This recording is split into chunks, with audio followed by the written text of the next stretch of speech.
Hello student, आज हम discuss करने जा रहे हैं 12th क्लास से अपनी रे ऑप्टिक्स रनिंग में थी। तो नेक्स्ट टॉपिक आपका कंपाउंड माइक्रोस्कोप। इससे लास्ट वीडियो के अंदर हमने सिंपल माइक्रोस्कोप डिस्कस किया था। आज हम डिस्कस करेंगे इसी के अंदर कंपाउंड माइक्रोस्कोप। सिंपल माइक्रोस्कोप के अंदर हमने एक सिंगल कन्वर्जिंग लेंस का यूज किया था।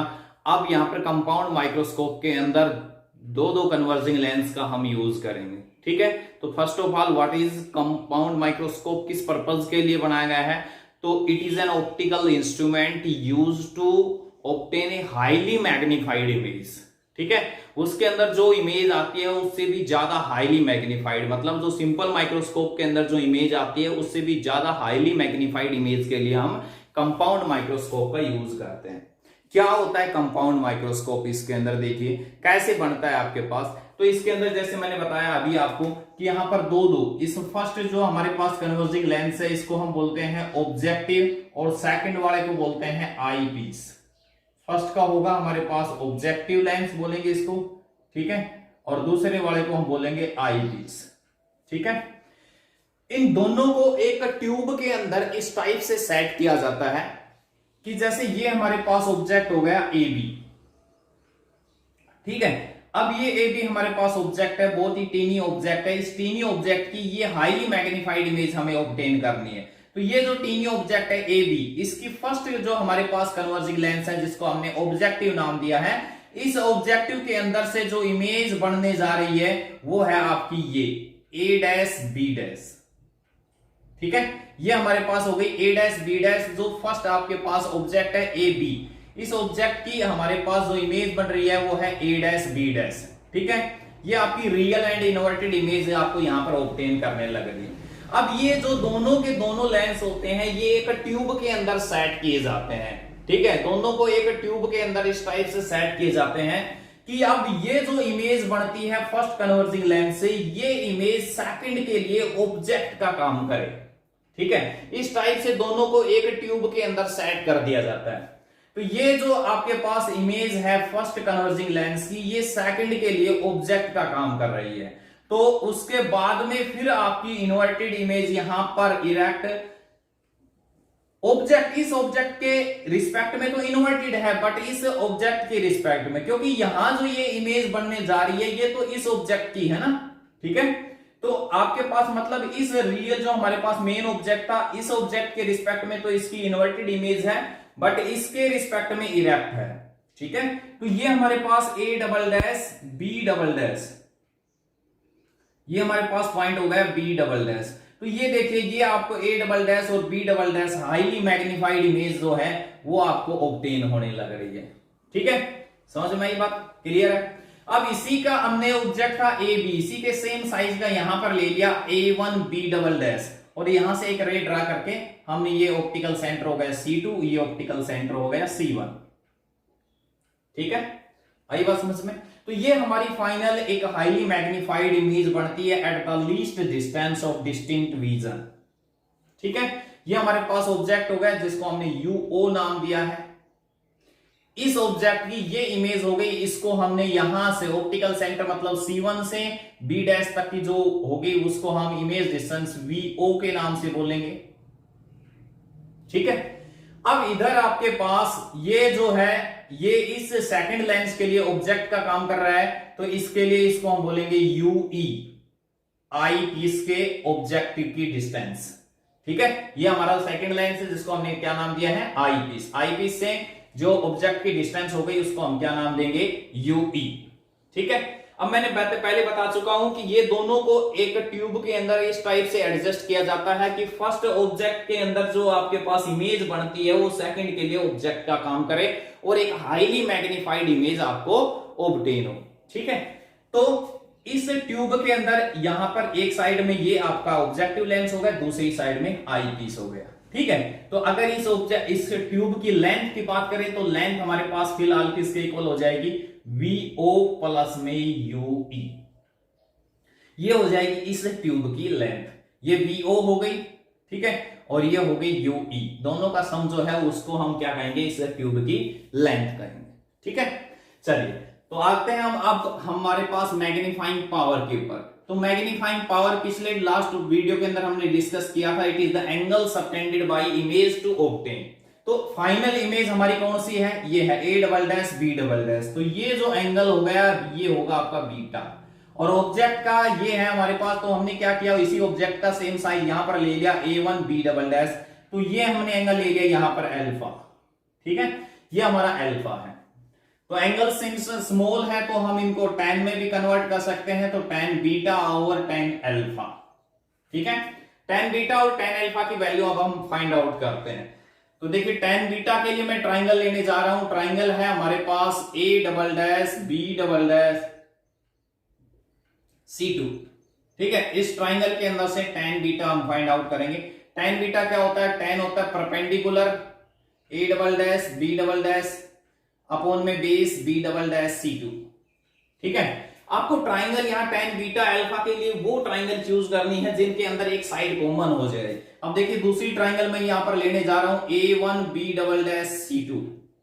अब यहां पर आपकी b डबल डैश c2 जो है साइड वो आपकी कॉमन हो गई इन दोनों ट्राइंगल्स के अंदर से, ठीक है। तो यहां पर परपेंडिकुलर हो गया जी a1 b double dash upon में b double dash c2। So magnifying power क्या हो जाएगी, m is equal to tan beta हमारे पास क्या है a double dash b double dash ओवर b double dash c2 into में b double dash c2 upon में a1 b double dash b dash c2 cancel out, ठीक है। अब यहां पर हम ये कह सकते हैं कि जो a1 b डबल डैश है ये आपका किसके इक्वल है, ऑब्जेक्ट के इक्वल है ab। तो यहां पर इसकी वैल्यू हम पुट कर सकते हैं। तो ये हमारे पास क्या मिल गया आपको, a double dash b double dash over ab, ठीक है। तो यहां से magnifying power m is equal to हमारे पास क्या हो गया, a double dash b double dash over a dash b dash into में a dash b dash over ab। इसको मैंने a डैश b डैश से मल्टीप्लाई भी किया और डिवाइड भी कर दिया, ठीक है। तो ये हमारे पास क्या आ गई, magnification of eyepiece ME, और that is the magnification of objective, ठीक है। मैग्निफिकेशन ऑफ ऑब्जेक्टिव हमारे पास क्या हो जाएगी, VO अपॉन में UO इस साइड में है माइनस का जाएगा, ठीक है। इनटू में आई पीस के लिए हमने पीछे सिंपल माइक्रोस्कोप के अंदर पढ़ा था, मैग्निफिकेशन की आई थी 1 प्लस में D अपॉन में FE, जो हमने सिंपल माइक्रोस्कोप के थ्रू आ चुकी थी हमारे पास, ठीक है। इसी का अगर हम मोड की बात करें, मतलब सिर्फ मैग्नीट्यूड की, तो ये आपके पास मोड में आप इसको ऐसे भी राइट डाउन कर सकते हो 1 प्लस में D अपॉन FE, ठीक है। समझ में आई बात, क्लियर है। अच्छा, इसके अलावा you know that from lens formula 1 अपॉन V माइनस 1 अपॉन U इज इक्वल टू 1 अपॉन F। इन टर्म्स ऑफ अगर हम बात करें फोकल लेंथ FO की टर्म में, इसको हम राइट डाउन करना चाहें, इसको VO से मल्टीप्लाई कर दीजिए, क्या मिलेगा, इधर तो 1 हो जाएगा, इधर हो जाएगा VO upon minus UO is equal to VO upon में FO। सो VO अपॉन में UO की वैल्यू जो हमारे पास ऑब्टेन होगी वो क्या हो जाएगी, इसको इधर लाएंगे, इसको इधर, यहां पर आ जाएगा 1 माइनस V नोट अपॉन में FO, ठीक है। ये वैल्यू आप यहां पर पुट करेंगे तो मैग्निफिकेशन हमारे पास आ गई। मैग्निफिकेशन आपके पास क्या जाएगी, VO अपॉन में UO की जगह हम ये भी लिख सकते हैं 1 माइनस V नोट अपॉन में F नोट। इसको आप ऐसे कीजिए, इक्वेशन नंबर फर्स्ट डाल दीजिए, ठीक है। इनटू में सेकंड हो गया 1 प्लस में D अपॉन में FE। क्लियर हुआ, ठीक है। तो अगर आपके पास मान लो फोकल लेंथ दे रखी है ऑब्जेक्टिव की, तो उस केस में आप इसको मैग्नीफाइंग पावर के लिए आप ये फॉर्मूला भी यूज कर सकते हैं, ठीक है। आई बात समझ में। सेकंड केस आता है कि अगर मान लो आपका ऑब्जेक्ट FO के बिल्कुल क्लोज है, ठीक है। Since object is close to FO, object is close to FO, ठीक है। FO मींस ऑब्जेक्ट जो आपके पास इसका फोकल लेंथ है ऑब्जेक्टिव का, ये इसके जस्ट क्लोज हो तो इमेज आपकी इस साइड में इधर सेकंड जो लेंस है आई पीस इसके क्लोज हो जाएगी। देन UO जो है हमारे पास वो किसके इक्वल हो जाएगा, nearly equal to FO, and VO जो है वो नियरली इक्वल टू ये कह सकते हैं लेंथ ऑफ ट्यूब। क्योंकि अगर आपकी इमेज इसके क्लोज हो गई तो ये हमारे पास ये पूरी डिस्टेंस ट्यूब की लेंथ के बराबर ही हो जाएगी।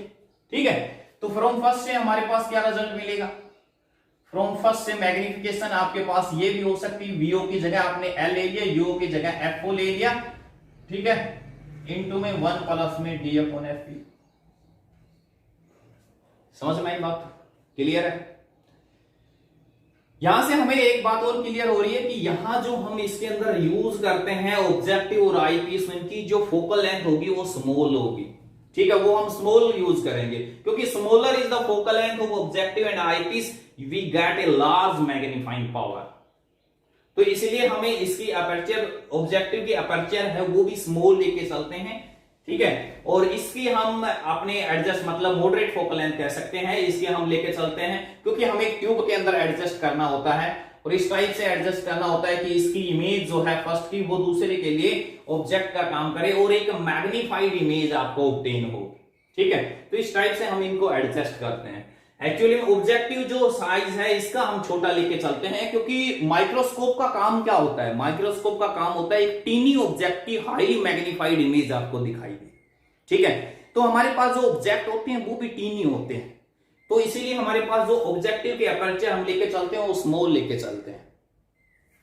तो यहां पर आता है कि अगर आपके पास ऑब्जेक्ट इंफिनिटी पे लाई करे, नॉर्मल एडजस्टमेंट जिसको बोलते हैं, तो if object lie at infinity, उस केस में मैग्निफिकेशन क्या हो जाएगी। सो फ्रॉम फर्स्ट हमारे पास क्या था, वीओ अपॉन में यूओ, और ये हमारे पास क्या हो जाएगी, इनटू में डी अपॉन में एफ हो जाएगा। अगर आपका ऑब्जेक्ट कहां पर लाई कर रहा है, इंफिनिटी पे, मतलब in case of normal adjustment, तो आपके पास जो मैग्निफिकेशन आएगी वो क्या हो जाएगी, वीओ अपॉन यू इनटू में डी अपॉन में एफ। ठीक है, समझ में आई बात। तो ये था हमारा आज का टॉपिक, कंपाउंड माइक्रोस्कोप। एक टीनी ऑब्जेक्ट की कोई भी हाईली मैग्नीफाइड इमेज के लिए हम कंपाउंड माइक्रोस्कोप का यूज करते हैं।